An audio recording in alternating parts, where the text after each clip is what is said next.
ఒక సాయంత్రం Josh school నుంచి ఇంటికి వెళ్తున్నాడు. రోడ్డుపై ఒక పర్సు కనిపించింది. ఆసక్తిగా దాన్ని ఎత్తి చూశాడు. అందులో డబ్బు, ఒక ఐడి కార్డు ఉన్నాయి.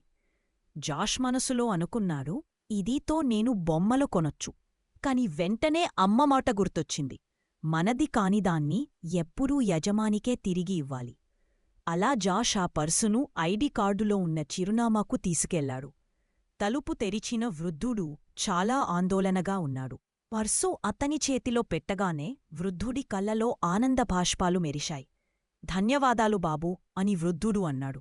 ఈ డబ్బు నా మందుల కోసం. నువ్వు నాకు గొప్ప సహాయం చేశావు. జాష్ ఆనందంగా నవ్వాడు. అతనికి అర్థమైంది, నిజాయితీ మనసుకు ఆనందమిస్తుంది.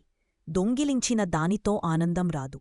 నీతి: నిజాయితీ మనిషిని గొప్పవాడిని చేస్తుంది. నిజం చెప్పడం, మంచి పని చేయడం ఎల్లప్పుడూ సరైన దారి.